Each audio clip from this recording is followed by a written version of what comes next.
ایک کسی نے مسئلہ پوچھا ہے کہ فرض کی تیسری اور چوتھی رکعت میں شک ہو گیا. اکثر مجھے ایسا ہوتا ہے کہ فرض کی تیسری یا چوتھی رکعت میں شک ہو جاتا ہے کہ 3 ہوئی ہیں 4 ہوئی ہیں. لیکن اگر یہ مسئلہ اکثر ایسا ہوتا ہے کہ اکثر آدمی کے ساتھ یہ شک رہتا ہے کہ پتہ نہیں اس کی فرض کی تیسری رکعت ہے یا چوتھی رکعت ہے, چاہے فرض نماز ہو یا سنت کوئی بھی نماز ہو, تو اس میں وہ غالب گمان پر عمل کرے. یعنی اب جیسے سجدے سے سر اٹھایا نا, اب اس کو یہ شبہ ہے کہ 3 ہے تو میں کھڑا ہو جاؤں, یہ چوتھی رکعت کا سجدہ ہے تو میں بیٹھ جاؤں. اب اس میں شبہ ہو رہا ہے, کچھ پتہ نہیں چل رہا ہے کہ تیسری یا چوتھی ہے. تو ایسی صورت میں غالب گمان کو دیکھے کہ دل کا رجحان کس طرف زیادہ ہے. اگر 3 کی طرف زیادہ ہے تو وہ 3 سمجھے اور اس کے بعد وہ سیدھا کھڑا ہو جائے, 1 رکعت اور پڑھے.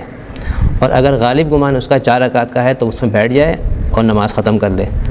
اچھا, کسی بھی طرف اس کا رجحان نہیں ہو رہا, یعنی بالکل پتہ نہیں چل رہا کہ 3 ہے یا 4 ہے, تو ایسی صورت میں وہ کیا کرے کہ وہ سر اٹھا کے بیٹھ جائے, اتحیات پڑھے, اتحیات پڑھ کے پھر کھڑا ہو جائے, 1 رکعت اور پڑھے اور 1 رکعت پڑھنے کے بعد پھر بیٹھ جائے, قعدہ اخیرہ کرے اور اس کے بعد اس میں سجدہ سہو کرے.